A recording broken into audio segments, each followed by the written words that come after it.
अस्सलामुअलैकुम। सब्सक्राइब कीजिए और बेल आइकन प्रेस कर दीजिए ताकि नेक्स्ट वीडियो का नोटिफिकेशन आपको बआसानी मिलता रहे। नसरपुर रेलवे स्टेशन पर ट्रेन चंद मिनट के लिए रुकी और फिर रवाना हुई तो मेरी मंजिल लम्हा ब लम्हा करीब आने लगी। मुझे चंद मिनट बाद आने वाले कस्बे के स्टेशन पर उतरना था, जहाँ पर मुसाफिर ट्रेन ने 1 मिनट के लिए रुकना था। इसलिए मैं अपना सामान संभालने लगा। मैंने बर्थ से अपना कंबल लपेटकर बैग में डाला और अखबार भी बैग में रखा और बर्थ से उतरकर सीट पर आ बैठा। नसरपुर के दरमियान एक छोटा सा जंगल था, जहाँ पर यह छोटा सा स्टेशन यानी कस्बा था, जिसके बाहर चंद दुकानें, एक डाकखाना और एक प्राइमरी स्कूल था। वहाँ से आधा फरलांग मशरिक की जानिब सड़क थी। सड़क के साथ ही नहर थी, मगर नहर और सड़क के दरमियान चंद गज का फासला था।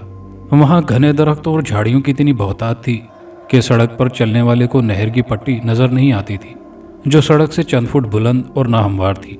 अलबत्ता नहर किसी दूसरी जानिब की पट्टी से काफ़ी कुशादा थी और उस पर जीप, ट्रैक्टर और कार भी चला करती थी। मुझे इस जगह मेरे एक ज़मींदार दोस्त मुख्तार अली ने बुलाया था। दावत पर उसने कह दिया था कि मैं अपने नौकर को लेने भेज दूंगा।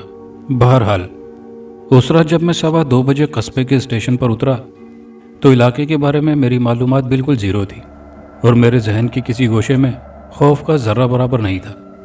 मैं ट्रेन से उतरा तो मेरा ख्याल था कि मुख्तार अली का भेजा हुआ नौकर मेरे इस्तकबाल के लिए वहाँ मौजूद होगा, लेकिन वहाँ कोई ना था। ट्रेन से 2-3 मुसाफिर उतरे थे जो मुख्तलिफ सिमतों में चले गए। मैं अपना बैग उठा स्टेशन से बाहर आ गया। सर्दी काफ़ी थी और मैंने गर्म सूट पहना हुआ था। स्टेशन से बाहर तारीकी और सन्नाटे का राज था। मैंने नहर की तरफ जाने वाले रास्ते पर चलना शुरू कर दिया। सितारों की मध्यम रोशनी में बिना रुके करीब से गुजरती सड़क तक तो मैं पहुंच गया, लेकिन मुझे अब नहर के साथ साथ सड़क पर चलना था और सड़क पर बहुत अंधेरा था, क्योंकि सड़क के दोनों तरफ घने दरख्त थे जिनकी बालाई शाखें सड़क पर झुकी होने के सबब आसमान नजर नहीं आता था। उस तारीकी में हाथ को हाथ सुझाई ना देता। दूर दूर तक किसी आबादी का नामो निशान न था। चुनाचे पहली बार मेरे हवास पर नामालूम सा खौफ तारी होने लगा और उस वीरान और तारीक सड़क पर खुद को तन्हा महसूस करके मुझे मुख्तार अली पर गुस्सा आने लगा, जिसने मेरी रहनुमाई के लिए किसी को भेजना था। सड़क कच्ची थी और उसमें जा बजा गड्ढे मालूम हो रहे थे। मैं एहतियात से कदम उठाने लगा। अभी चंद ही कदम चला था कि दाएं जानिब की झाड़ियों से अजीब सा शोर बुलंद हुआ, जैसे कोई परिंदा फड़फड़ाता है। वो नागहानी आवाज़ सुनकर मैंने लाशौरी तौर पर रुकते हुए उस तरफ देखा और मेरा दिल धक से रह गया। उस तरफ तारीकी में तो गोल गोल और बिलोर सी आंखें मुझे घूर रही थी। 1-2 लम्हे के लिए मैं खौफ से अपनी जगह साकित होकर रह गया और मेरा दिल बेतरतीब धड़कने लगा। उनकी चमकीली आंखों में ऐसी जानलेवा कशिश थी कि मैं उससे निगाहें न हटा सका, मगर जल्द ही मैंने अपने गुम होते हवास पर काबू पाते हुए ज़मीन पर जोर से पाँव मारा और फौरन आंखें गायब हो गई। मैं चंद लम्हे खड़ा अपने हवास पर काबू पाने की कोशिश करता रहा। फिर मैंने दोबारा चलना शुरू किया ही था कि अचानक मुझे अकब से घोड़े की टापें सुनाई दी। मैं ठिठक कर रुक गया। शायद कोई घुड़सवार आ रहा था। मुझे ख्याल आया कि मैं घुड़सवार के हमरा मुख्तार अली के बंगले तक जा सकता हूँ। मैंने पलट कर देखा, मगर तारीकी में कुछ नजर न आया। शायद वो अभी दूर था। मैं इंतज़ार करने लगा। घोड़े की टापों की आवाज़ें लम्हा ब लम्हा तेज़ होती जा रही थी, जिसका मतलब था कि वो इधर ही आ रहा है। मगर काफ़ी देर गुजर गई और घुड़सवार वहाँ ना पहुँचा तो मुझे हैरत हुई, मगर फिर मुझे खौफ सा महसूस होने लगा। उस उजाड़ सड़क पर घोड़े की टापें मावराई आवाज़ मालूम हो रही थी। अचानक वो आवाज़ें एकदम बंद हो गई। मुझे महसूस हुआ कि घोड़ा मुझसे चंद कदम के फासले पर रुक गया है। मैंने आंखें फाड़कर उसकी तरफ देखने की कोशिश की, मगर घोड़ा नजर न आया। तुम हो कहाँ घोड़े वाले? मैंने बुलंद आवाज़ में पुकारा, मगर खौफ के सबब मेरी आवाज़ कांप रही थी। चंद लम्हों बाद मुझे अपने सामने एक इंसानी हेवला सा दिखाई दिया। वो मुझसे 1 कदम के फासले पर रुक गया। क्या बात है साहब? उस हेवले की तरफ से सरसराती हुई आवाज़ सुनाई दी। मैं यहाँ मुख्तार अली की तरफ आया हूँ। तुम कौन हो? मैंने पूछा। मैं करमू हूँ साहब। ओह, तुमको मुख्तार अली ने भेजा है? मैं एकदम खुश हो गया। जी हाँ, मुझे आपको लेने के लिए भेजा गया था, मगर स्टेशन पर पहुँचा गाड़ी जा चुकी थी और आप वहाँ नहीं थे। क्या तुम्हारे पास घोड़ा है? मैंने मुतमईन होते हुए पूछा। मैंने अभी आवाज़ सुनी थी। नहीं साहब, घोड़े की क्या ज़रूरत है? मुख्तार अली साहब का बंगला यहाँ से ज़्यादा दूर तो नहीं है। अच्छा चलो फिर। میں نے خیال کیا کہ گھوڑے کی ٹاپیں میرا وہم تھی۔ بھائی کوئی ٹارچ لائے ہو؟ جواب میں کرمو ہنسا، مگر اس کی ہنسی خدا کی پناہ۔ میرے بدن میں سنسناہٹ دوڑ گئی۔ پھر اس کی سرد آواز سنائی دی، صاحب آپ پہلی بار آئے ہیں نا؟ لیکن ہمیں تو رات میں بھی دکھائی دیتا ہے۔ وہ آگے بڑھا اور میں اس کے پیچھے چل پڑا، لیکن شاید اس کی رفتار تیز تھی۔ 2 قدم چلنے کے بعد ہی اس کا حوالہ میری نگاہوں سے اوجھل ہو گیا اور میں تاریکی میں اندھوں کی مانند قدم اٹھانے لگا۔ چند قدم چلنے کے بعد میرا پاؤں کسی گہری جگہ پر پڑا اور میں لڑکھڑا گیا، مگر میں نے جلدی سے خود کو بچا لیا۔ کرمو ٹھہرو، اندھیرا بہت ہے، میں نے اسے پکارا۔ صاحب میرا ہاتھ پکڑ لیں۔ کرمو کی آواز سنائی دی اور مجھے اس کا حوالہ دکھائی دینے لگا۔ میں نے اس کا بڑا ہوا ہاتھ تھام لیا، مگر دوسرے ہی لمحے میرے جسم میں سردی کی ایک تیز لہر دوڑ گئی۔ اس کا ہاتھ برف کی مانند یخ تھا۔ مجھے محسوس ہوا جیسے وہ کسی مردے کا ہاتھ ہو، زندگی کی حرارت سے بالکل محروم، بالکل بے حس۔ کرمو تمہارے ہاتھ بہت ٹھنڈے ہیں، میں نے قدم اٹھاتے ہوئے کہا۔ جواب میں اس کی وہی غیر مرئی ہنسی سنائی دی۔ وہ بولا، سردی بہت ہے نا جی، پھر آپ نے تو گرم کپڑے پہن رکھے ہیں، ہم غریبوں کے پاس تو سردی گرمی ایک جیسے کپڑے ہوتے ہیں۔ میں خاموش رہا، لیکن اس کی کلائی کی نبض بھی ساکت تھی، جس کے سبب مجھے اس کا ہاتھ بے جان محسوس ہو رہا تھا، اور یہی بات میرے اعصاب پر خوف طاری کر رہی تھی۔ اندھیرے میں وہ مجھے محض سائے کی طرح دکھائی دے رہا تھا، اس لیے میں نہ اس کا چہرہ دیکھ سکتا تھا اور نہ اس کا لباس۔ کرمو نہر کی پٹی پر چلو، وہاں ستاروں کی روشنی ہوگی، میں نے چند لمحے بعد کہا۔ صاحب اس طرف تو نہر کا کنارہ ہے، پٹی دوسری طرف ہے، کنارے سے پاؤں پھسل گیا تو نہر کے پار چلو۔ مجھے اندھیرے میں وحشت ہو رہی ہے۔ کہ آپ ٹھنڈے پانی میں تیر سکیں گے صاحب؟ اس نے ہنستے ہوئے پوچھا۔ کیا مطلب؟ کیا پل نہیں ہے یہاں؟ میں نے چونکتے ہوئے پوچھا۔ پل مختار علی صاحب کے بنگلے کے پاس ہے صاحب جی، وہ بولا۔ میں آپ کے ساتھ ہوں نا؟ میں خاموش ہو گیا۔ میرے ایک ہاتھ میں بیگ تھا اور دوسرے میں اس کی سرد کلائی۔ نیچے زمین پر کچھ دکھائی نہ دے رہا تھا۔ اچانک مجھے ہلکی سی آواز سنائی دی، جیسے کسی نے سرگوشی کی ہو، لیکن الفاظ میری سمجھ میں نہ آ سکے۔ میں نے دوسری سرگوشی سنی، الفاظ اب بھی سمجھ نہ آئے، لیکن آواز کرمو کی محسوس ہوتی تھی اور اس میں غصے کی آمیزش تھی۔ پھر اچانک ہی کرمو کا ہاتھ میرے ہاتھ سے نکل گیا۔ میں نے اس کے ہاتھ کو دوبارہ پکڑنے کی کوشش کی، مگر میرے ہاتھ میں کچھ نہ آیا۔ اس کے ساتھ ہی مجھے تیز تیز سرگوشیاں سنائی دینے لگیں اور میں خوفزدہ ہو کر وہیں رک گیا۔ اندھیرے میں اب کرمو کا حوالہ بھی نظر نہ آ رہا تھا، مگر وہ سرگوشیاں مجھے 2 قدم کے فاصلے پر محسوس ہو رہی تھی۔ یوں لگتا تھا کہ جیسے 2 افراد کسی معاملے پر دبی زبان میں جھگڑ رہے ہوں۔ ان میں سے ایک آواز کرمو کی معلوم ہوتی تھی، مگر دوسرا کون تھا؟ یہ سوچتے ہی میرے بدن نے پسینہ اگلنا شروع کر دیا کہ کرمو کے علاوہ بھی وہاں کوئی موجود ہے، جس کے وجود سے میں بے خبر ہوں۔ خوف سے میری دھڑکنیں رکنے لگیں۔ اندھیرے میں آنکھیں پھاڑ پھاڑ کر دیکھنے کی کوشش کر رہا تھا۔ کرمو تم کہاں ہو؟ دوسرا کون ہے؟ میں نے پکارا تو خوف سے میری آواز کانپ رہی تھی۔ کرمو کی طرف سے مجھے جواب نہ ملا، البتہ سرگوشیاں ایک دم بند ہو گئی تھی۔ اس کے ساتھ ہی مجھے یوں لگا جیسے میرے قریب ہی کوئی بھاری چیز گری ہو۔ میں نے جلدی سے نیچے دیکھا، مگر کچھ نظر نہ آیا۔ میں نے دوبارہ گھٹی گھٹی آواز میں کرمو کو پکارا۔ مجھے پھر کسی چیز کے گرنے کی آواز سنائی دی۔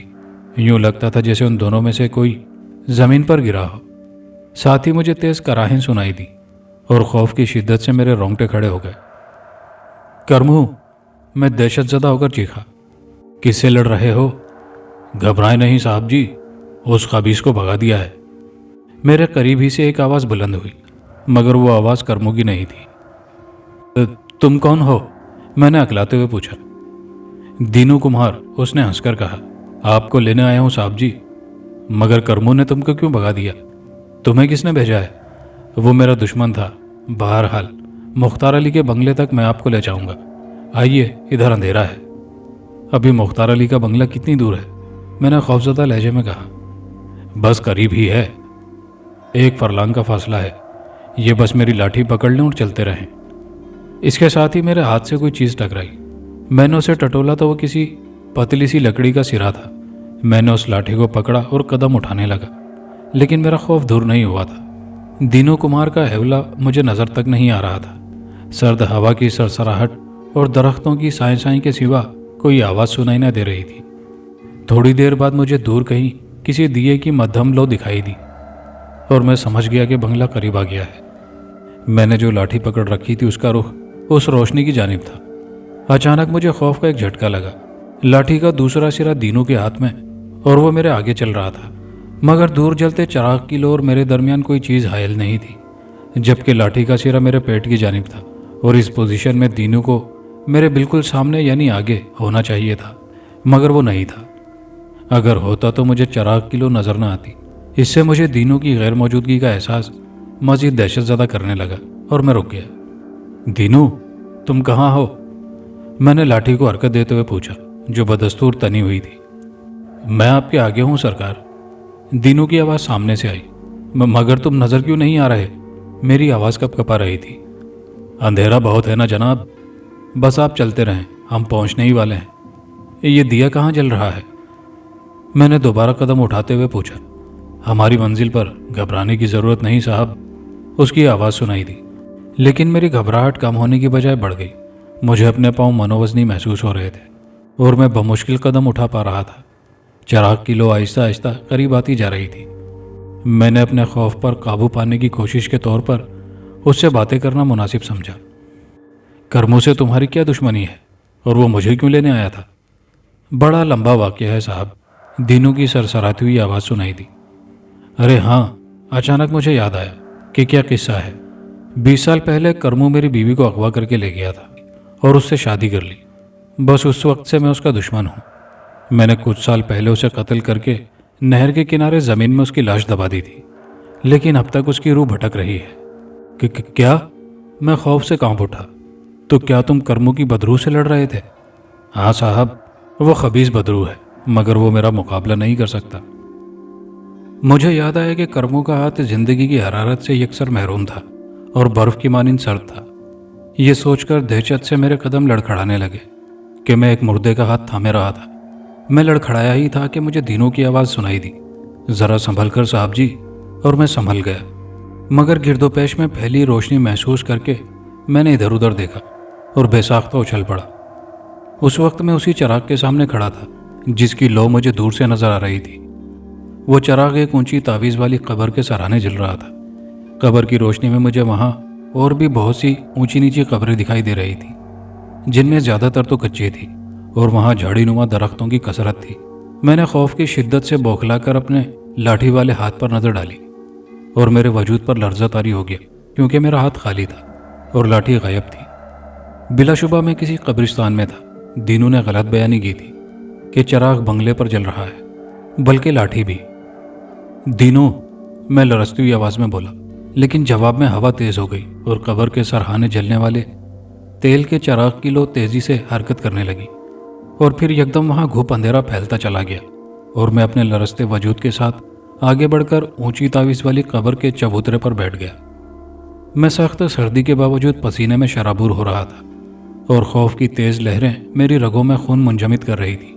मैं बंगले की बजाय कब्रिस्तान में पहुंच चुका था और यह एहसास मेरे दिमाग पर हथौड़े बरसा रहा था कि मैं कब्रिस्तान में कब्रों में मौजूद मुर्दों के दरमियान तन्हा हूँ। अंधेरे में मुझे अपना वजूद भी नजर न आ रहा था। मैं अंधेरे में आंखें फाड़ फाड़ कर देखने की कोशिश कर रहा था। चंद लम्हों बाद मेरी आंखें अंधेरे से कुछ मानूस हुई और सितारों की मध्यम रोशनी में मुझे दरख्तों के देव पेकर हेवले दिखाई देने लगे। मैंने अपने लरसते हाथों को बमुश्किल कोट की जेबों में डाला और माचिस निकालने की कोशिश की, लेकिन हैरत अंगेज तौर पर माचिस गायब थी। अलबत्ता सिगरेट का पैकेट एक जेब में मौजूद था। खुदा जाने माचिस किस वक्त और कहाँ पर मेरी जेब से गिर गई थी। अचानक हवा का जोर कुछ कम होने लगा, जो माधूम होता चला गया, लेकिन इसके साथ ही मुझे अपने अक़ब में किसी के हंसने की आवाज़ सुनाई दी। वो आवाज़ सुनकर मैं दहशत के मारे अपनी जगह साकित होकर रह गया। मैंने पलटकर देखने की कोशिश की, मगर कुछ नजर न आया। हंसने की आवाज़ कब्र की दूसरी तरफ से आ रही थी। वो दबी दबी सी हंसी ऐसी ही थी जैसे कोई खुद की हंसी रोकने की कोशिश में नाकाम हो रहा हो। कौन है? मैं दहशत से चिल्लाया। जवाब में हंसी एकदम बंद हो गई और कदमों की हल्की सी चाप उभरने लगी, जैसे कब्र की दूसरी जानिब कोई चल रहा हो। मैंने दम साध लिया। कदमों की आहटें तेज होने लगी, मगर वो एक नहीं कई कदमों की आहटें थी। मैं आहटों की सीमतें देखने लगा। कई अफराद कब्र के सरहाने की तरफ बढ़ रहे थे, लेकिन वो मुझे नजर नहीं आ रहे थे। अचानक कदमों की आहटें एकदम माधूम हो गई और उस जानिब से सरगोशियां सुनाई देने लगी।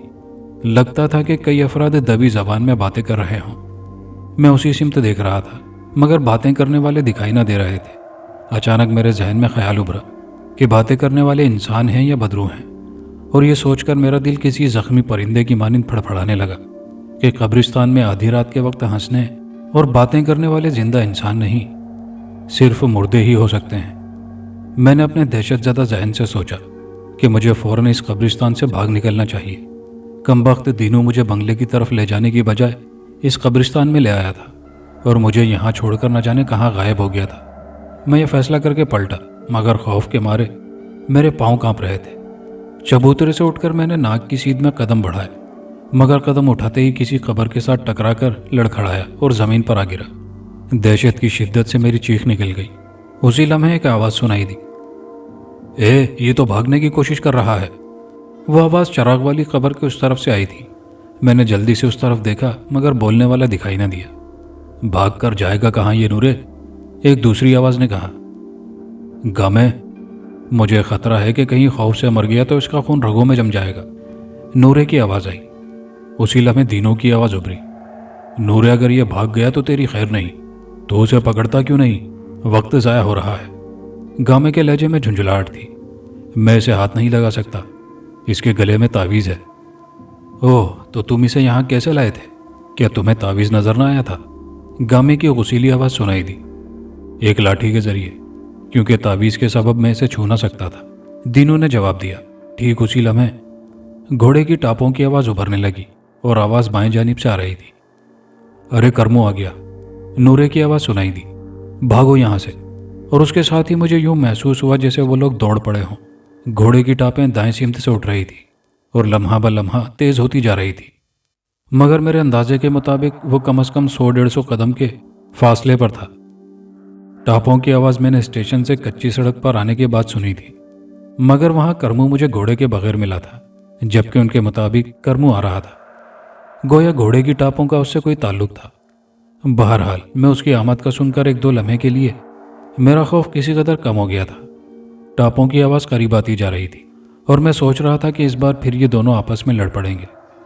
اچانک مجھے دینوں کے الفاظ یاد آئے کہ اس نے کرمو کو قتل کر دیا تھا اور اب کرمو کی روح بھٹک رہی ہے۔ یہ خیال آتے ہی مجھ پر ایک بار پھر دہشت نے حملہ کر دیا، مگر اسی لمحے گھوڑے کی ٹاپوں کی آواز ایک دم معدوم ہو گئی اور اس کے فوراً بعد سامنے والی اونچی قبر کا بجھا ہوا چراغ خود بخود روشن ہو گیا۔ صاحب جی، آپ ٹھیک تو ہیں نا؟ مجھے عقب سے کرمو کی سرد آواز سنائی دی۔ اوہ، تم کہاں چلے گئے تھے کرمو؟ میں کرمو کی سمت پلٹتا ہوا بولا کہ الفاظ میرے حلق میں پھنس کر رہ گئے۔ مجھ سے چند قدم کے فاصلے پر چراغ کی مدھم زرد روشنی میں ایک انسانی جسم کھڑا تھا۔ وہ سر سے پیر تک سفید کفن میں ملبوس تھا۔ اس کے سر پر کفن کا پلو اس کے چہرے پر کافی حد تک جھکا ہوا تھا، جس کے سبب روشنی اس کے چہرے پر نہیں پڑ رہی تھی، لیکن اس کی چمکتی آنکھیں دکھائی دے رہی تھیں۔ یہ وہی بلوری آنکھیں تھیں جو میں نے سڑک پر ایک جھاڑی میں دیکھی تھی۔ یقیناً وہ کوئی مردہ تھا۔ اسے دیکھ کر خوف کے مارے میری گگی بند گئی اور جسم خزاں رسیدہ پتے کی مانند کانپنے لگا۔ تم کون ہو؟ میرے منہ سے بمشکل ٹوٹ ٹوٹ کر الفاظ نکلے۔ میں ہوں جی، اس کی آواز سنائی دی۔ اس کے ساتھ ہی وہ میری طرف بڑھنے لگا۔ مگر تم تو لاش ہو۔ میں نے پیچھے ہٹنے کی کوشش کی۔ ہاں صاحب، اس دنیا میں سب لاشیں ہیں، وہ رکے بغیر ہنستے ہوئے بولا، مگر اس کی ہنسی بہت خوفناک تھی۔ تم بے جان مردہ لاش ہو؟ میں پیچھے ہٹتا ہوا قب میں ایک قبر کے ساتھ جا ٹکرایا۔ پھر کیا ہے سرکار، لاش زندہ ہو یا مردہ، لاش ہی ہوتی ہے۔ آپ بھی زندہ لاش ہیں۔ وہ میرے بالکل قریب پہنچ گیا۔ میں خوف سے چلایا، ٹھہرو، آگے مت بڑھو۔ سرکار، مجھ سے ڈرنے کی کوئی ضرورت نہیں، میں تو آپ کا نوکر ہوں، آپ کا خدمتگار ہوں۔ وہ دینوں آپ کو دھوکہ دے کر یہاں لایا تھا، مگر شکر ہے میں یہاں جلدی پہنچ گیا، ورنہ وہ آپ کو مار ڈالتا۔ وہ خون آشام ہے، ہمیشہ تازہ خون چوستا ہے۔ وہ مجھ سے 2 قدم کے فاصلے پر رک گیا تھا۔ تو کیا تم خون نہیں چوستے؟ نہ جی، میں ایسا نہیں ہوں۔ وہ پھر خوفناک انداز میں ہنسا۔ میں ایسے کام نہیں کرتا، ورنہ اب تک مختار علی چودھری کا خون پی چکا ہوتا۔ آئیے آپ کو بنگلے میں لے چلوں، دیر ہو جائے گی۔ پھر اس دینوں کا بھی بھروسہ نہیں۔ مجھے دیکھ کر وہ بھاگ گیا ہے، مگر ہو سکتا ہے کہ وہ چھپ کر وار کرے۔ کرموں کی دہشت سے میری رگوں میں خون خشک ہوا جا رہا تھا، لیکن اس کی بات سن کر میرے خوفزدہ ذہن میں نہ جانے کیسے خیال آ گیا تھا کہ खून आशाम दीनू से बचने के लिए मुझे कफन पोश कर्मों के साथ चल देना चाहिए, और उसकी बातों से भी यही जाहिर होता था कि वो खून आशाम नहीं है।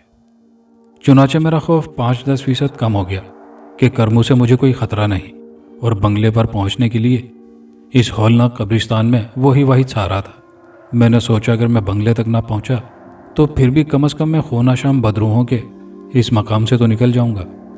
मुझे खामोश पाकर कफन पोश कर्मू नागवार लहजे में बोला, क्या सोचने लगे साहब जी, जल्दी कीजिए, मुझे सोना भी है। नूरा भी मेरे इंतजार में जाग रही होगी। ओह, ये नूरा कौन है कर्मू? मैंने चौंकते हुए पूछा। रास्ते में बता दूंगा सरकार, मेरे पीछे चले आइए। उसकी आवाज़ सुनाई दी। फिर वो बाएं जानिब मुड़कर चलने लगा। मैंने बमुश्किल खुद को संभाला और लड़खड़ाते कदमों से उसके पीछे चल दिया। मुझे मालूम नहीं कि वो कब्रिस्तान कितना लंबा चौड़ा था। 15-16 कदम चलने के बाद अचानक ही कर्मू रुक गया। यहाँ इर्द गिर्द के घने दरख्तों के सबब गहरा अंधेरा था, इसलिए मुझे खुद उससे 2 कदम आगे खड़े कफन पोश कर्मू से आगे कुछ नजर न आ रहा था। मैं भी रुक गया। उसी लम्हे मुझे अकब से फिर वही खौफनाक सरगोशियाँ सुनाई देने लगी। मैंने डरते डरते पलट कर देखने की कोशिश की, मगर तारीकी में कुछ नजर न आया। अलबत्ता मैं महसूस कर रहा था कि ये सरगोशियाँ करने वाले मुझसे सिर्फ चंद कदम के फासले पर हैं। कर्मू, मैंने सहमी हुई आवाज़ में कफन पोश को मुखातिब किया, हमारे पीछे कौन है? उनकी परवाह मत करें सरकार, मेरी मौजूदगी में कोई भी आपको छू नहीं सकता। वो हंसता हुआ बोला। चलें। उसने मेरी कलाई पकड़ी। उसके यख हाथ की ठंडक से मेरी हड्डियों में भी सर्दी की लहर दौड़ गई। मगर दूसरे कदम पर मुझे महसूस हुआ कि मैं किसी ढलान पर उतर रहा हूँ। अंधेरे में ज़मीन नजर न आ रही थी। चंद कदम ढलान पर उतरने के बाद सरगोशियाँ मादूम हो गई। फिर मुझे हल्का हल्का उजाला दिखाई देने लगा। वो उजाला किसी तेल के चराग का मालूम होता था। गहराई में मजीद 2-3 कदम उठाने के बाद एकदम ठिठक कर रुक गया। इसके साथ ही मेरे आसाब में दहशत अपनी पूरी हौलनाकी के साथ तारी होने लगी। ये कोई तहखाना सा था जिसकी लंबाई चौड़ाई एक कमरे से ज़्यादा न थी। उसमें दाएं जानिब एक ऊंची मगर कच्ची कब्र थी जिस पर चराग जल रहा था। कब्र पर ताज़ा गुलाब की पत्तियां बिखरी हुई थी जिनकी खुशबू से कमरा महक रहा था। वहाँ किसी किस्म का सामान नजर न आ रहा था, मगर मेरी दहशत असल सबब बाएं जानिब दीवार के पास दिखाई देने वाला इंसानी हड्डियों का ढेर था। वो खुश्क बोसीदा हड्डियाँ और खोपड़ियाँ थी। खौफ से एक बार फिर मेरे वजूद पर कपकपी तारी होने लगी। उसी लम्हे कफन पोश कर्मू मेरी कलाई छोड़कर कब्र की तरफ बढ़ गया। मेरी तरफ उसकी पुश्ती थी। नूरा, मैं आ गया हूँ। वो कब्र के पास रुकता हुआ बड़ी रसानियत से बोला। मुझे यकीन था तुम मेरे इंतजार में जाग रही होगी। भला कर्मों के बगैर तुम्हें कैसे नींद आ सकती है? मैं हैरत और दहशत से अपनी जगह सुन होकर रह गया। यकीनन वो कब्र नूरा नामी किसी औरत की होगी। कफन पोश कर्मू बड़े प्यार से कब्र पर हाथ फेरता हुआ कह रहा था, मैंने जानबूझकर देर नहीं की नूरा। तुम्हें पता है कि मेरे कितने दुश्मन हैं। वो दीनू तो हर वक्त मेरी घात में रहता है। उसने आज फिर मेरा रास्ता रोक लिया था। नए साहब की जान बचाने के लिए मैंने उसे ढील दी, और वो इनका खून पीने के लिए ने ये चक्कर देकर साथ ले गया कि मैं उसकी बीवी का कातिल हूँ और मैं ही उसे भगा कर ले गया था। मगर तुम तो जानती हो कि मैंने तुम्हारे सिवा किसी को दिल नहीं दिया था, क्योंकि मेरा दिल जवान होते ही तुमने ले लिया था। अगर चौधरी मुख्तार अली मेरा दुश्मन ना होता तो आज तुम मेरी होती। बड़ी मुश्किल से साहब को दीनू से छीन कर लाया हूँ तुम्हारे लिए। उसके आखिरी अल्फाज मेरे खौफजदा जहन पर हथौड़े बनकर गिरे और मुझे अपना सारा वजूद शल होता महसूस होने लगा। तो क्या कर्मू मुझे अपनी बीवी के लिए शिकार करके लाया था? मेरे माफ होते दिमाग में सवाल उभरा। मैंने बेख्तियार दीवार के पास पड़े हड्डियों के ढेर की तरफ देखा और वहाँ एक बड़ी इस्तख्वानी खोपड़ी मुझे हरकत करती महसूस होने लगी। मुझे यूं लगा जैसे वो मेरी हालत पर मुंह फाड़े हंस रही हो। मैंने घबराकर उस तरफ से निगाहें हटा ली। कर्मों की कफन पोश लाश मेरी हालत से बेनियाज बड़ी अकीदत और मोहब्बत से नूरा को बता रही थी, मेरी जान देखो तो सही, नया साहब कितना खूबसूरत गबरू जवान है। कंधे कुशादा हैं और गर्दन पर तो महज गोश्त ही गोश्त है। मैं जानता हूँ मेरी सुस्ती की वजह से तुम पूरे हफ्ते की भूखी हो, इसलिए मैं आज तुम्हारे लिए मोटा ताज़ा जवान लाया हूँ। इससे तुम्हारी सारी भूख मिट जाएगी। कर्मू, मेरी आवाज़ लड़खड़ाने लगी। ये तुम कहाँ ले आए हो? ये किसकी कब्र है? कब्र नहीं सरकार, तहखाना। कर्मू की आवाज़ गूंजी। ये मेरा घर है, नूरा का घर है। ये हमारा वो गुलशन है जिसे वक्त की आंधी ने उजाड़ दिया। गुंचे खिलने से पहले खिजा के हाथों बेजान और खुश्क हो गए। मगर नूरा कौन है? کہاں ہے؟ میں بمشکل بول سکا۔ خوف کی شدت سے میرا حلق خشک ہو چکا تھا۔ دکھ سکھ کی ساتھ ہی میری حیات کو عنوان صاحب جی، میں کتنا خوش نصیب ہوں کہ نورا جیسی عورت مجھے چاہتی ہے، روح کی گہرائیوں سے مجھے پیار کرتی ہے۔ لیکن یہ اتنی بد نصیب ہے کہ اسے کبھی سکھ کی چھاؤں نہ ملی۔ اس نے اپنے خاندان اور سماج سے صرف میری خاطر بغاوت کی اور عیش و عشرت سے کنارہ ہو کر محبت کی بھٹی میں میرے ساتھ جلتی رہی۔ اس کے من کی مراد پوری نہ ہو سکی اور چودھری مختار علی کے ظلم نے اسے زندگی میں میرا نہیں ہونے دیا۔ کرموں کی آواز میں حسرت تھی، دکھ اور کرب سے بھرپور لہجے میں احساس محرومی کی اذیت تھی۔ چودھری مختار علی نے تم پر اور نورا پر کیوں ظلم کیا؟ لمبی کہانی ہے صاحب جی، وہ میری طرف مڑے بغیر بولا۔ میری نورا کو بھوک لگی ہے، وہ پہلے ہی مجھ سے ناراض ہے۔ اسے آج خوراک نہ ملی تو وہ مجھ سے ہمیشہ کے لیے منہ موڑ لے گی۔ پتہ نہیں وہ کہاں چلی گئی ہے، جواب ہی نہیں دے رہی۔ شاید میرا انتظار کرتے کرتے سو گئی ہے یا میری تلاش میں باہر کہیں بھٹکتی پھر رہی ہو۔ اس کے جواب پر میں چونکا اور میرے ذہن میں سوال ابھرا کہ کیا نورا بھی بدرو ہے؟ اچانک تہہ خانے کی فضا میں کسی کی گہری سانس سنائی دی۔ میں نے بوکھلا کر چاروں طرف دیکھا، مگر اس کفن پوش لاش کرموں کے سوا کوئی وجود نظر نہ آیا، جو میری طرف پشت کیے قبر کے پاس ہی کھڑا تھا۔ گہری سانسیں مسلسل ابھر رہی تھی اور یوں لگتا تھا کہ جیسے کوئی ہانپ رہا ہو۔ میں بری طرح سہم گیا اور میرے ذہن میں چھائی دہشت میں ایک دم اضافہ ہو گیا۔ میں لڑکھڑاتے قدموں سے پیچھے ہٹا، مگر کسی سے ٹکرا گیا اور خوف کے مارے میری چیخ نکل گئی۔ مجھے یوں لگا جیسے میرے عقب میں کوئی انسانی جسم موجود تھا جس سے میری پشت ٹکرائی تھی۔ میں لڑکھڑاتا ہوا تہہ خانے کے فرش پر گر گیا۔ اس سے پہلے کہ میرے حواس بالکل ہی جواب دے جاتے، مجھے ایک نسوانی آواز سنائی دی۔ کرمو، تم کہاں تھے میری زندگی کے مالک؟ اتنی دیر لگا دی آنے میں؟ بھلا کوئی اپنے محبوب سے اتنی دیر بھی دور رہتا ہے؟ کیا تمہیں احساس نہیں تھا کہ میں تمہارے انتظار کی سولی پر لٹکتی رہوں گی؟ اوہ، تم آ گئی نورا۔ کرموں کی آواز خوشی سے لبریز تھی۔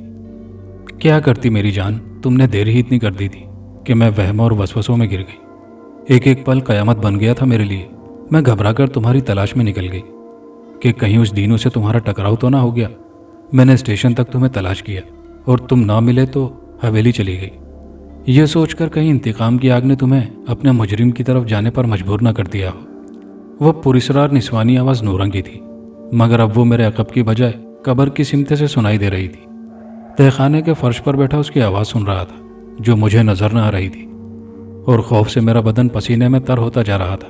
قبر پر رکھے چراغ کی لو بالکل ساکت تھی اور اس کی زرد روشنی میں مجھے قبر کے پاس کرمو نظر تو آ رہا تھا، مگر اس کا سایہ فرش پر نہیں پڑ رہا تھا۔ شاید بدروحوں کا سایہ ہوتا ہی نہیں نورا، انتقام کی آگ تو ہر وقت مجھے جھلسائے رکھتی ہے، مگر مجھے پہلے تمہاری غذا کا انتظام کرنا تھا، اس لیے حویلی نہیں گیا۔ حویلی جاتا تو آج تم بھوکی رہ جاتی اور شکار کو دینو لے جاتا۔ اس نے کچھ دیر کے لیے شکار پر قبضہ کر لیا تھا اور اس سے شکار لینے کے لیے مجھے ترکیب لڑانے میں دیر ہو گئی، ورنہ میں کب کا یہاں پہنچ گیا ہوتا۔ بس میں نے کہہ دیا، مجھ سے زیادہ دیر دور نہ رہا کرو، ورنہ کسی دن تمہاری نورا ہمیشہ کے لیے تم سے جدا ہو جائے گی۔ مجھے تمہاری ایک پل کے لیے جدائی منظور نہیں۔ اچھا، آئندہ تمہیں کوئی شکوہ نہ ہوگا، پکا وعدہ ہے۔ یہ کون ہے کرمو؟ نورا کی آواز ابھری۔ یہ مختار علی کا مہمان ہے، کیا تمہیں پسند نہیں آیا؟ میرا خیال ہے تمہارے لیے 2 دن کافی رہیں گے، تیسرے دن پھر اس کی جگہ کوئی نیا شکار آ جائے گا تمہاری بھوک مٹانے کے لیے۔ واہ، کتنا خوبصورت اور موٹا تازہ ہے۔ نورا کی مسرت آمیز آواز میرا دل دہلا رہی تھی۔ آج سے پہلے اتنا موٹا تازہ شکار مجھے نصیب نہیں ہوا تھا۔ تم میرا کتنا خیال رکھتے ہو کرمو۔ اسے دیکھ کر میرے منہ میں پانی بھر آیا۔ جی چاہتا ہے کہ ایک ہی بار میں ختم کر لوں، مگر نہیں، میں اسے کئی دن چلاؤں گی، مزے مزے سے استعمال کروں گی۔ کاش تم بھی کچھ چکھ لو۔ جواب میں کرمو ہنسا۔ نہیں رانی، اگر مجھے اس کا چسکا پڑ گیا تو میرے لیے کون شکار کرنے جائے گا؟ کیوں، میں کس لیے ہوں؟ تم حکم کرو تو میں روزانہ تازہ شکار لا دوں گی۔ میں دل کے ہاتھوں مجبور ہوں نورا، تمہیں ایک بار کھونے کے بعد میں دوسری بار تمہیں کھونا نہیں چاہتا۔ مجھے تمہاری وفا پر یقین ہے، لیکن دینو بہت شیطان ہے۔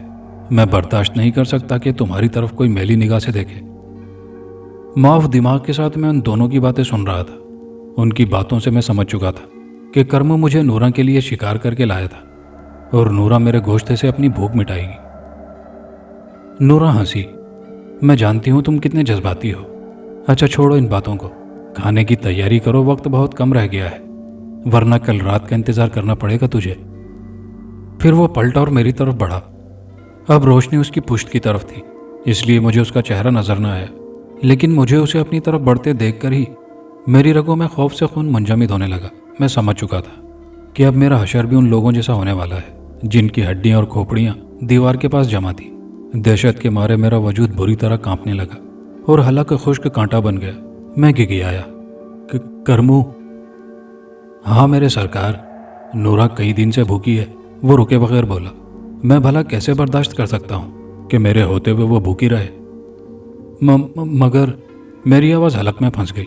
दहशत की शिद्दत से मैं मजीद एक लफ्ज़ भी ना कह सका और करमू मेरे करीब आ गया। साहब, आप तो जानते हैं कि गैरतमंद शौहर वो होता है जो बीवी को घर बैठे रोटी कपड़ा मुहैया करे। मुख्तार अली को खतरा था कि मैं उसकी ऐशो इशरत में पली बेटी को खुश नहीं रख सकूंगा। चुनाचे उसे अब हमारे इश्क का पता चला और मेरे बाप ने उससे मेरे लिए नूरा का रिश्ता मांगा तो उसने मेरे बाप को धुतकार दिया। मजबूरन एक रात में नूरा को हवेली से भगा ले आया। वो बंदूक लिए हम दोनों को ढूंढता रहा और हम छुपे रहे। पूरा 1 साल बीत गया। एक दिन नूरा की तबीयत बहुत ख़राब थी। उसी रोज़ मैं दवा लेने शहर चला गया। मेरे पीछे नूरा को तकलीफ हुई और दर्द से उसकी चीखें निकलने लगी। मुख्तार अली का एक नौकर यहाँ से गुजर रहा था। उसने घर में झांका और नूरा को देखकर मुख्तार अली को इत्तला कर दी तो मुख्तार अली ने मुझे और नूरा को मार डाला और यहीं पर दफन कर दिया। अचानक नूरा चीखी, वक्त ज़ाया मत करो करमू। उसकी बात सुनकर करमू ने अपने कफन से खंजर निकाला और मेरी तरफ बढ़ा। दहशत के मारे मेरा सांस रुकने लगा और वह खंजर लिए मेरे सरहाने बैठ गया। मगर ठीक उसी लम्हे चराग एकदम बुझ गया और मेरे हवास भी मुअत्तल हो गए। आज़ान की आवाज़ सुनकर मुझे होश सा आ गया। मेरे आसपास कोई ना था। मैं बंगले को जाने वाली सड़क पर खड़ा था और स्टेशन की मस्जिद से फजर की अजान हो रही थी। मेरा दिमाग माफ होकर रह गया और मैं लड़खड़ाता हुआ ज़मीन पर आ गिरा। दोबारा आँख खुली तो मैं बंगले में एक कमरे में बिस्तर पर पड़ा हुआ था और मेरा दोस्त मुख्तार अली चौधरी कुर्सी पर बैठा मेरी तरफ देख रहा था। मैं उठा और उसकी तरफ देखा और बोला, मुझे क्या हुआ था? वो मुस्कुराता हुआ बोला, तुम स्टेशन के करीब सड़क पर बेहोश पड़े थे। जवाब में मैंने सारा किस्सा सुना दिया। मुख्तार अली ने कहकहा लगाकर कहा, पहली बार आए हो, फिर रात की तारीकी और सुनसान रास्ता। ऐसा अक्सर होता है जब कोई आदमी माहौल से खौफजदा हो जाए तो खौफ मुजस्सम होकर उसके सामने आ जाता है। बहरहाल अब उठो, गुस्ल करके लिबास तब्दील करो, फिर नाश्ता करेंगे। मेरा दिल ये सब मानने को तैयार ना था। जब भी ये वाकया याद आता है तो खौफ से मेरे रोंगटे खड़े हो जाते हैं। दूसरा खास पुरस्कार किस्सा। नवाब सफदर अली अपनी आखिरी मंजिल पर जिंदगी और मौत की कश्मकश में मुब्तला था।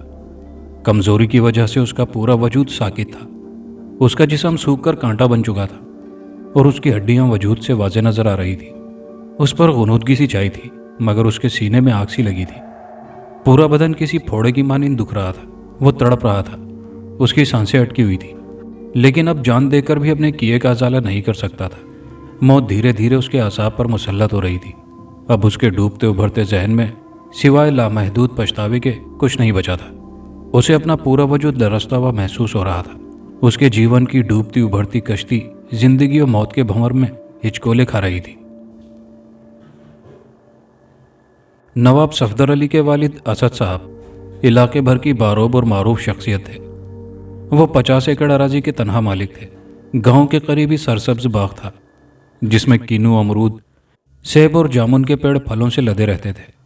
दूसरी तरफ 2 बीघा जमीन में हर किस्म की सब्जियां और दूर तक बिखरे खेत खलियान जिनमें गंदुम, मकई, कमाद और कई किस्म की पैदावार उरूज पर थी और उस जमीन से उन्हें हर किस्म की ज़रूरियाती ज़िंदगी मुयसर थी। पूरी बस्ती भी उसमें मेहनत मजदूरी करते हुए कोशां थी और इस खुशहाली की कैफियत में सभी अली असद को दुआएं देते थे। मगर उस लहलहाती और पुरमंजर अराजी में 2 एकड़ ज़मीन अरसाए दराज से कम ऊंचे मगर नाहमवार टीले की सूरत में बेआबाद पड़ी थी, जो पूरी ज़मीन और उसके हुस्न में गोया गिरा थी। नवाब अली असद जैसे ही उस जगह से गुजरते उन्हें बहुत दुख और अजियत से दो चार होना पड़ता और वो सोचकर रह जाते, काश ये जगह भी हमवार करते हुए काश्त के काबिल बनाई जा सके तो किस कदर ज़्यादा आमदन होगी। कई बार वहाँ से गुजरते हुए उनका जहन बोझल सा हो जाता और सर चकराने लगता, जिसकी वजह से वो कई रोज़ उधर का चक्कर भी न लगाते। उस रोज़ भी ऐसा ही हुआ था। वो इस टीले नुमा गैर आबाद और वीरान जगह पर आकर बूढ़े पीपल के घने पेड़ के नीचे जरा देर को सुस्ताने के लिए रुके। फिर यही बेआबाद जगह उनकी सोच की परछाइयां बनता चला गया और पल भर में उनके माथे पर पसीने के कतरे नमूदार होने लगे और पूरा वजूद बोझल सा हो गया। उन्होंने सर झटका और माथा साफ करते हुए गाड़ी में आ बैठे, फिर उसे आगे बढ़ा दिया। उसी शब नीम ख्वाबी के आलम में एक हेवला सा नमूदार हुआ और बोला, नवाब साहब, आप बहुत बुरे आदमी हैं और इलाके भर में आपकी इज्जत और शोहरत है। आपकी गैर आबाद और बंजर अराजी के टीले पर हमारा बसेरा है और हमारे बच्चों का मस्कन भी। हम कई सौ सालों से इस पर आबाद हैं। हम मानते हैं कि वो जगह आपकी सभी ज़मीनों की हमवारी और हुस्न खूबसूरती में बहुत बड़ी रुकावट है, मगर आप कुशादा दिल और वसी सोच के मालिक इंसान हैं। अगर इसे बराबर करने का ख्याल दिल से तर्क कर दें तो हम इसके बदले में इसकी पैदावार और आमदन नशेबी फसलों से पूरी करते रहेंगे। इस तरह आपका नुकसान भी ना होगा और हम भी बेआबाद और वीरान होने से बच जाएंगे। तो ठीक है, मगर आप कौन हैं? हम गैर मरई यानी आतिशी मखलूक यानी जिन्नात हैं। अगर आप लोग हमें तंग ना करें तो हम भी आपके शाये निशान रहते हुए फ़ायदा पहुंचाएंगे। इसी असना में अचानक लाइट चली गई और वो रोशनी की पतली सी लकीर की सूरत चलती हुई उनकी निगाहों से ओझल होती चली गई। नवाब साहब ने वाकई उसे आबाद करने का इरादा तर्क कर दिया और फसल की आमदन भी दुगनी होने लगी। अब वो जब भी उस रास्ते से गुजरते लबों ही लबों में उस मखलूक खुदा से सलाम दुआ करते और फिज़ा में खुशगवारी का तासुर और उनकी तरफ से सलाम का जवाब और दुआएं भी सुनते। और सच तो यह है कि वो जगह यूं ही छोड़कर उन्हें दिली सुकून और इत्मीनान सा हुआ। अब वो पहले से काफ़ी खुश और जवान से नज़र आने लगे। इधर उन्होंने अपनी पूरी बस्ती और ख़ास मज़ारों को भी कह दिया कि उस जगह जाकर कभी किसी किस्म की बेहुदा गुफ्तगू और गाली गलोच ना करना, वरना नुकसान उठाओगे। तब से गांव में हर तरह का सुकून और खुशहाली बरकरार थी और कभी भी कोई नाखुशगवार वाक़या नहीं हो पाया था। सभी एक दूसरे से भाइयों की तरह दुख सुख और खुशियां बांट कर रहते थे। नवाब असद अली को फौत हुए कई बरस बीत चुके थे। उनका बेटा सफदर अली अपनी गाड़ी से उसी जगह से गुजरकर करीबी शहर जा रहा था। जैसे ही वो उस टीले के करीब से गुजरने लगा, एकदम ही उसे वही ख्याल उभरा जो कई साल पहले नवाब अली असद की सोच का मस्कन बना था। वो कई रोज तक उस गैर आबाद अराजी के बारे में सोचता रहा। तरह तरह के ख्यालात उसकी सोचें उसके जहन की आमाजगा बनते चले गए। और फिर एक रोज़ उसने मुंशी साबिर को बुलाया और उस नाहमवार टीले के मुतालिक सभी बातें उसके गोशगुजार करते हुए उससे मशवरा लिया। जो हुक्म जनाबे वाला। वैसे अगर ज़मीन हमवार करते हुए बराबर कर दी जाए तो सभी प्लाट साफ सुथरे और जाजिबे नज़र होंगे और आमदन में भी खातिर ख्वाह इजाफा होगा। तो फिर सफदर अली ने उसे मजीद कुरेदा, हुजूर 2 ट्रैक्टर हमारे पास हैं, एक साथ के ज़मींदार अकमल से मांग लेंगे, 50 से ज़ायद मज़ारे। ये काम एक दिन में मुकम्मल ना हुआ तो दूसरे रोज़ ज़रूर हो जाएगा। तुम यूँ करो मुंशी, पूरे गांव को हमारे मंसूबे से आगाह कर दो और 2 दिन बाद ही हम टीला हमवार कर देंगे। अगर कोई आदमी काम पर है तो काम शाम तक मुकम्मल कर ले। ठीक है जी। मुंशी उठकर गांव वालों को इत्तला करने चला गया।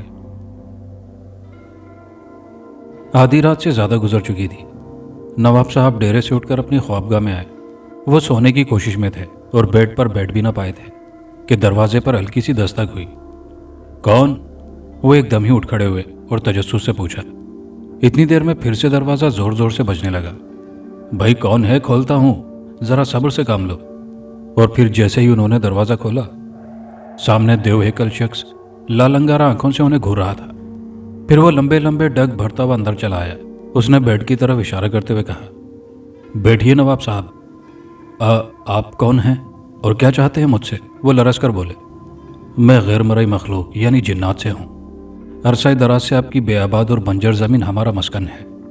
आपने उसे हमवार करने का जो मंसूबा बनाया है उसे दिल से निकाल दें।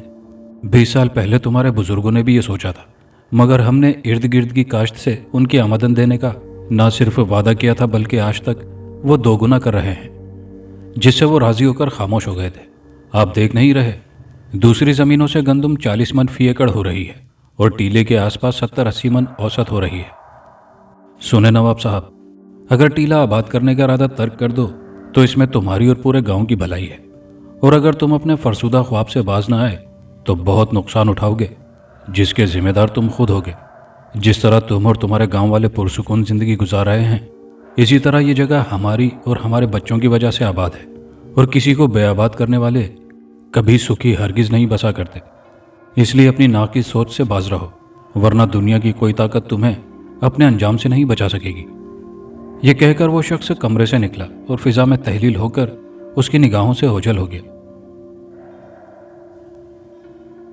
जिंदगी में रूनुमा होने वाले बाज़ वाक़यात ऐसे भी होते हैं जिन्हें ना तो साइंस तस्लीम करती है और ना ही अकल। दुनिया व आखिरत में कामयाबी का इन्हिसार सिर्फ इसी बात पर है कि हम किस हद तक अहकाम इलाही पर अमल पैरा हैं।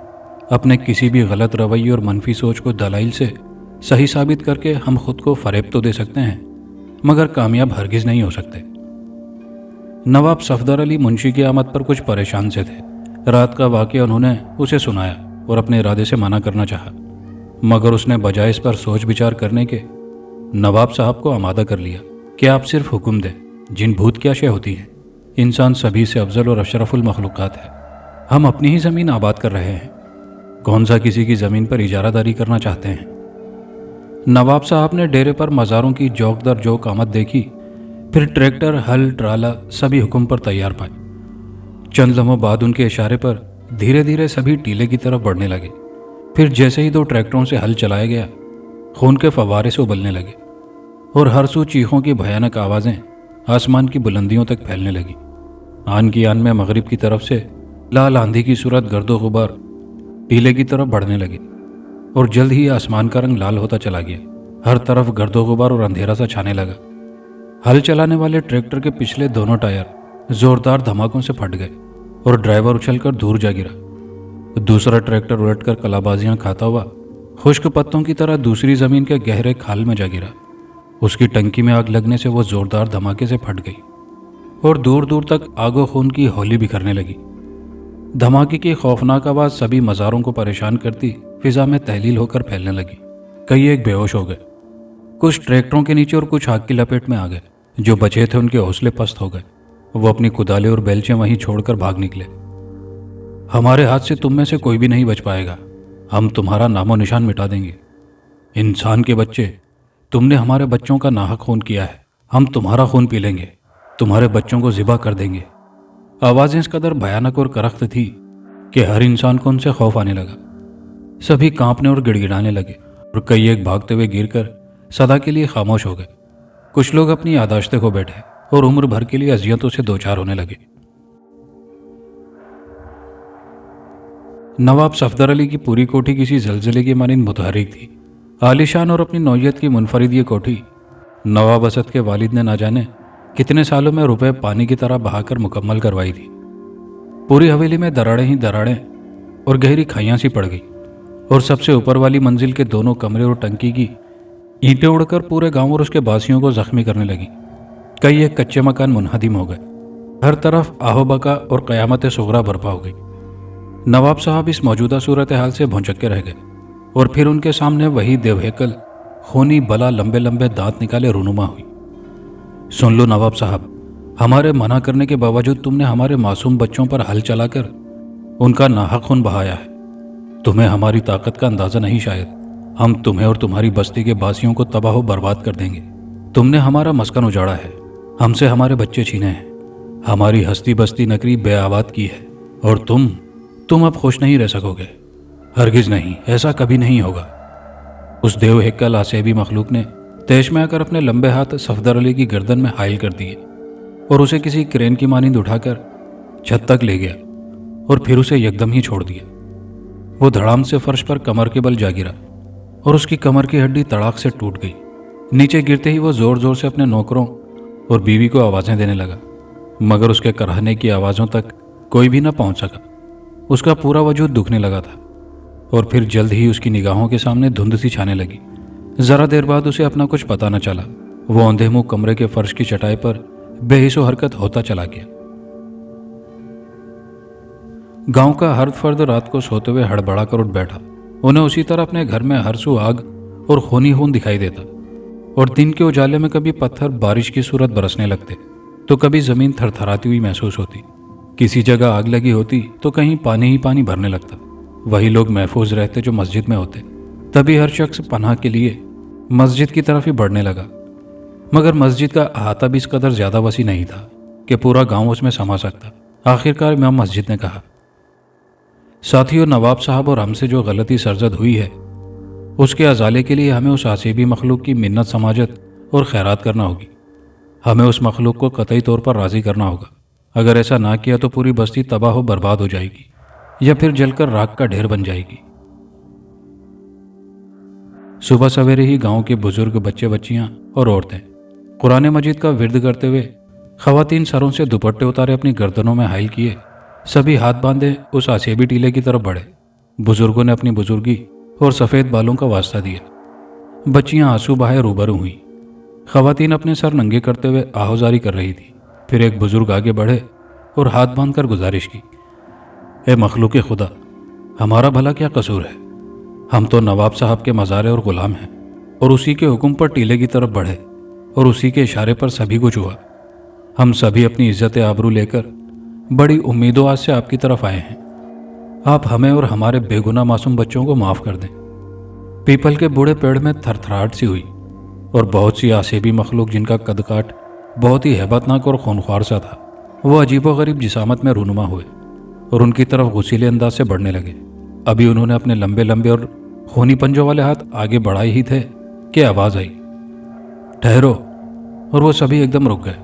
اسی دوران ایک باروب اور خوبصورت جسم والا شخص انسانی روپ میں آگے آیا اور بولا، اے ابن آدم، اپنے آپ کو اشرف المخلوق کہلوانے والے سنو، ہم بھی اسی خدائے بزرگ و برتر کے پیداوار ہیں، ہم بھی اسی دھرتی پر رہتے ہیں، ہماری بھی ضروریات زندگی ہیں، مگر ہم نے بے جا کبھی کسی کو ہرگز تنگ نہیں کیا اور نہ ہی ہم نے کبھی کسی کا برا سوچا ہے۔ خود اپنے آپ گریبانوں میں جھانکو، تم تو اپنے بھائیوں کو، اپنی بہنوں کو اور اپنے ماں باپ کو بھی معاف نہیں کرتے۔ اپنے دل کی ہوس کی خاطر وہ سبھی کچھ کر گزرتے ہو کہ خدا کی پناہ تمہیں کسی کی عزتوں کا ذرہ بھر خیال نہیں، شرم و حیا کی چادریں اتار چکے ہو، دل کی خواہشوں کی خاطر اپنوں کا خون کرنے سے بھی ذرہ دریغ نہیں کرتے۔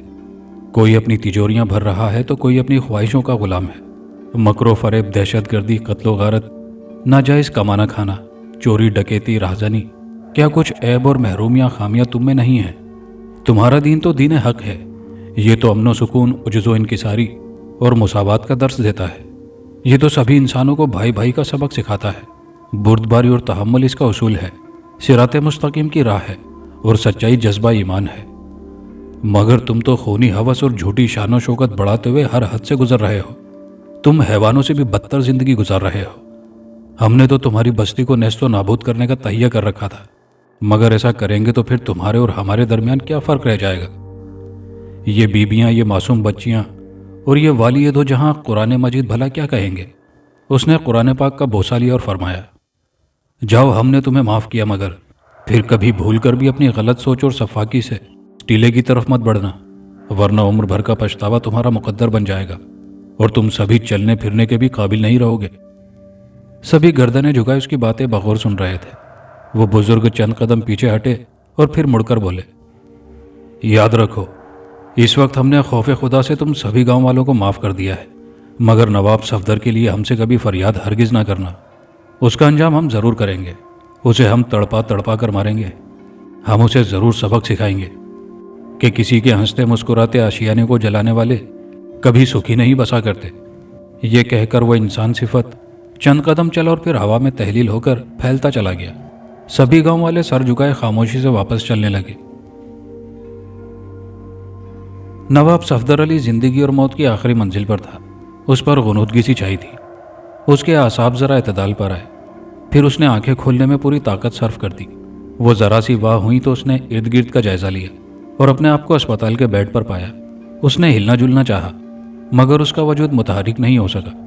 دھیرے دھیرے اسے سبھی کچھ یاد آنے لگا۔ وہ آوازیں، آہو بکا، آگ و خون کی ہولی، دھماکے، لال آندھی اور ہر سو چیخو پکار صاف اور واضح سنی جانے لگی، اور پھر غیر ارادی طور پر اس کے ہاتھ جڑ سے گئے اور زبان سے دعائیہ کلمات، ٹوٹے پھوٹے الفاظ نکلنے لگے۔ اے میرے پروردگار، مجھ سے غلطی ہوئی ہے، مجھے معاف کر دے۔ میں نے تیری مخلوق کو بلا شبہ تنگ کیا ہے۔ یہ دولت کی ہوس تھی شاید، یا اپنی شان و شوکت اونچی رکھنے کی چاہ۔ میں تجھے تیرے پیارے کا واسطہ دیتا ہوں، بلا شبہ تو بخش دیتا ہے، مجھے معاف کر دے۔ अचानक कहकहा सुनाई दिया, करवाते हैं माफ़ तुझे। बहुत सी आवाज़ें अस्पताल की वसी और इस बिल्डिंग के बाहर और अंदर उस कमरे में सुनाई देने लगी, और फिर एकदम ही बहुत बड़ा हुजूम दरवाजे के रास्ते उस तक बढ़ने लगा, और वो अपने आप को हवाओं में, फिजाओं में, ऊपर ही ऊपर बंधे हाथ पांव से यूं ही तैरता हुआ महसूस करने लगा। फिर हल्की सी कराह की आवाज़ उसके लबों से फिसली और वो एक बार फिर गुमसा होता चला गया। उसे अपनी कुछ खबर न रही। ये कोई गैर मुल्की अस्पताल था जहां उसे इलाज की खातिर लाया गया था। उसका चचाजाद उसकी तीमारदारी और अयादत पर था। उसकी निगहदाश्त भी वही कर रहा था। धीरे धीरे उसे सभी कुछ मालूम होने लगा और फिर वह खुद भी उसे मलामत ही करने लगा। रुपया पैसा उसके इलाज पर पानी की तरह खर्च किया जाने लगा। उसका इलाज इंतहाई निगहदाश्त रूम में होता रहा, मगर ज़्यादा दिन यूं ही बेहिसो हरकत पड़े रहने और रीढ़ की हड्डी ना जुड़ने से उसके पूरे वजूद में कैंसर जैसा मोजी मर्ज फैलने लगा। बिलाखिर डॉक्टरों ने उसे लाइलाज करार देकर अस्पताल से डिस्चार्ज कर दिया। उसका चचाजाद उसे दूसरे कई एक अस्पतालों में लिए फिरता रहा, मगर किसी माहिर डॉक्टर ने भी उसकी सलामती और सेहतियाबी की हामी न भरी। इधर गांव के सभी बासी धीरे धीरे बीमार होने लगे। वो कई कई रोज तक इलाज के बावजूद भी न उठ सके। जो बचे कुचे रह गए थे वो पागल या फिर अपाहज हो गए। यूं एक इंसान की हवस परस्ती से पूरा गांव बेआबाद और वीरान होने लगा। और फिर उस रोज़ हद ही हो गई जब नवाब सफदर अली का बेजान वजूद हेलीकॉप्टर के जरिए बस्ती लाया गया। उस रोज़ को यहाँ कैसी ना थी जो अश्कबार ना हुई हो। कोई वजूद ऐसा ना था जो खौफ खुदा से थरथराया ना हो, और कोई दिल ऐसा ना था जो अपने किए पर पशेमान ना हुआ हो। सच है कि किसी को बर्बाद करने वाले कभी आबाद नहीं हुआ करते। ज़मीनें यूं ही पड़ी रह जाती हैं और उस पर बसने वाले, गुरूर तकब्बुर करने वाले कई फिरौन, नमरूद और शद्दाद जैसे इस धरती से कूच कर जाते हैं, और ये हरगिज़ नहीं सोचते कि हमें भी एक रोज़ खामोशी की चादर ओढ़कर इसी में समाना है। अगर सभी इंसान सोच ज़रा पुख्ता कर लें तो कोई भी नवाब सफदर अली की खूनी हवस की भेंट हरगिज़ न चढ़े, और ना ही कोई मखलूक खुदा तबाह हो बर्बाद हो। और कहानी के आखिर में आपकी गुजारिशात पर आपके नाम। पहला नाम है मोहम्मद फरहान खान लाहौर से, असलम शाह साहब कोटा राजस्थान से, अमान खान साहब सऊदी अरेबिया से, जावेद खान साहब हैं, शहर का नाम नहीं लिखा, आसिफ खान साहब हैं, पाकिस्तान से, शहर का नाम नहीं लिखा, ज़हीर शेख साहब हैं, शहर का नाम नहीं लिखा, और रोबी साहब साउथ कोरिया से हैं, सियोल के एक होटल में शेफ़ हैं, ताल्लुक़ पाकिस्तान से है। आपके प्यार भरे कमेंट्स का बेहद शुक्रिया। कहानी अच्छी लगी हो तो दोस्तों के साथ लाइक शेयर ज़रूर कीजिएगा। कमेंट बॉक्स में अपनी कीमती राय का इज़हार कीजिएगा, और चैनल पर आने वाले नए दोस्तों से गुजारिश है कि चैनल को लाजमी सब्सक्राइब कर लीजिए। शुक्रिया।